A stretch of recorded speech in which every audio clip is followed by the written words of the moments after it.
Hi mga kabiyahera! Welcome back to my channel. For this vlog, we will go to the ladies market. Kung kayo'y bumabalik na tourist dito sa Hong Kong or it's your first time, we'll hope to show you ano yung mga latest ngayon sa ladies market na pwede nyong ma-explore.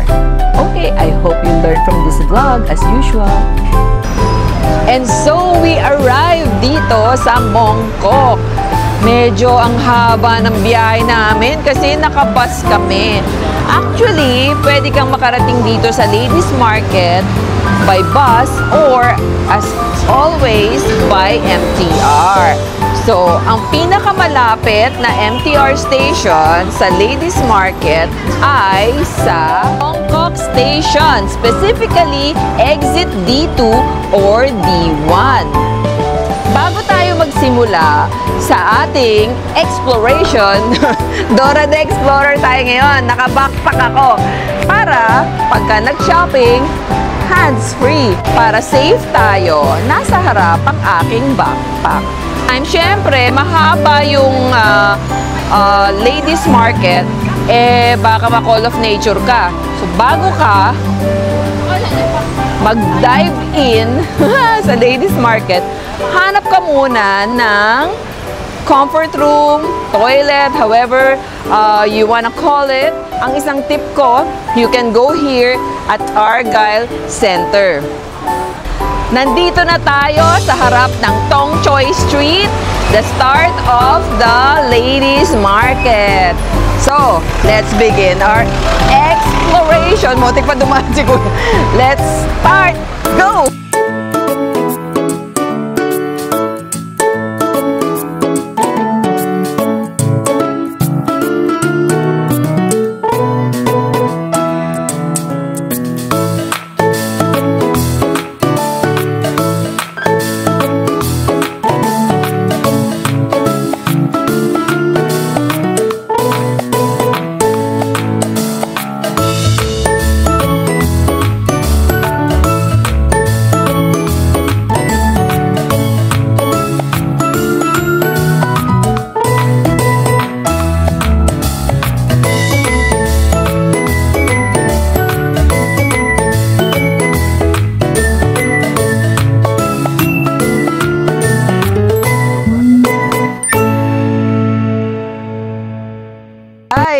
So, finally, nakabili ako ng ganito kasi para mas madaling dalhin yung cellphone.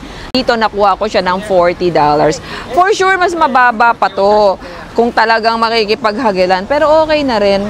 Actually, sa China, mga ganun din ang presyo. Guys, another tip. Diba pumasok tayo from Argyle Street? Hindi nyo naman kailangan dun din lumabas. Sa dulo nitong ladies market, may way din for you to ride the MTR or the bus. Kaya, enjoy lang sa paglalakad. Okay? Ayan o, mga scarf, only for $20. Hanap ka na lang na magandang design. Pero parang Louis Vuitton, no? Hermes. Yeah. Na rin. Nakaka-LL ang dating. Pang ganun. Di ba applicator yan para sa No. This is for to make your skin like that. Yung sa contour. Oh. Yeah. Parang pan-divisoria lang din ang mga items.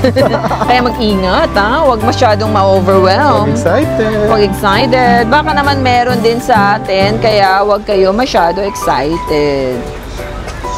Ay, ang kita, ha? Maraming mga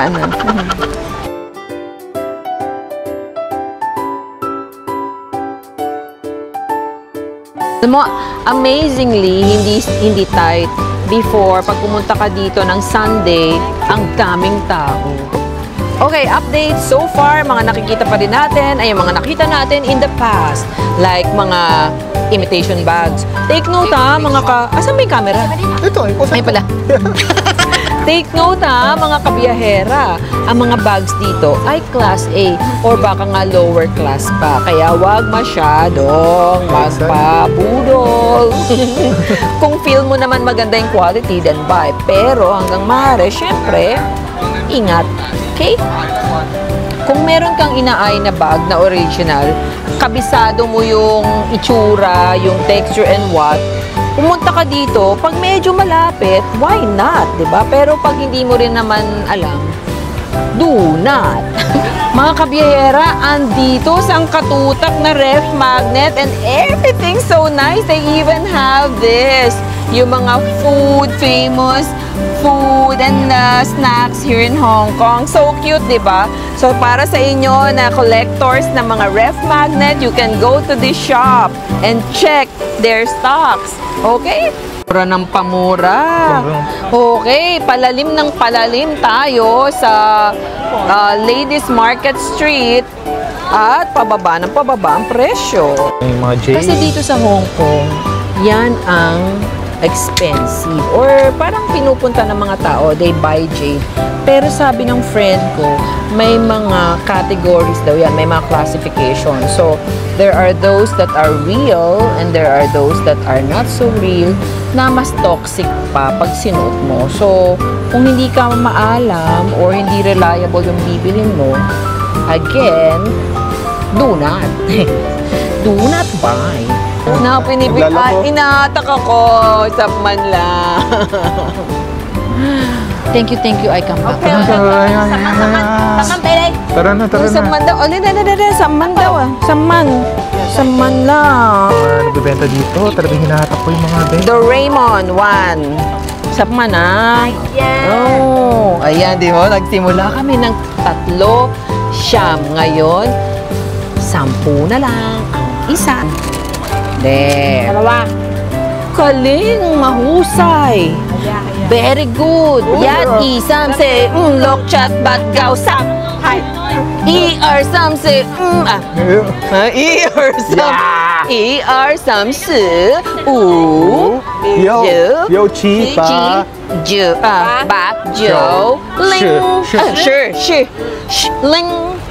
Ling. Naku, ba't ba ako bumili? Sino ba bibigyan ko? Wala lang. Kasi, ewan ko, mayroon ba nun sa atin? Ayan nga. Ngayon ko lang yun nakita. O, diba? Mabubudol ka. Pero masaya naman, diba?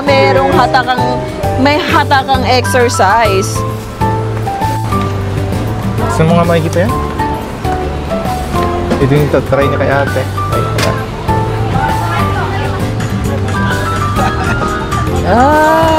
And then pwede i-save. Yeah, good quality. Gusto ko siya kasi mabait siya. Yeah, hindi siya pala. Hindi niya ako inaaway. It's been 1.5 hours, I think. Tama ba? Basta it's more than 1 hour, hindi pa rin namin tapos. Okay. The hospital. Yung dulo ay hospital. So, pag masama na pakaramdam mo, may hospital sa dulo. Ibahang mages. Mga ankle socks ba to? Uy, mga socks na may toes? Pero isang piraso, 15. Sa mga stores, $9 lang eh. Sa Baleno nga, 10. Pero ako, yaman. Pakita nga natin. Yaman. Okay. Yeah, like, kasi pag nagpa-part-time ako, kailangan ko ng ganito.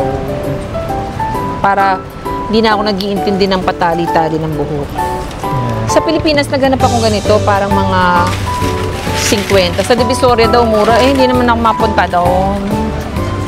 Finally, we reached the end of the line of the Tung Choi Street. Tung Choi Street, which is the home of the Ladies Market. Ayun, ganun lang ang Ladies Market. So, mga kabayan, mga kabiyahera, alam nyo na ito ang latest ngayon dito sa Ladies Market sa Mong Kok. Now, it's up to you. Is it worth it to go here? Or not? Okay. Ciao!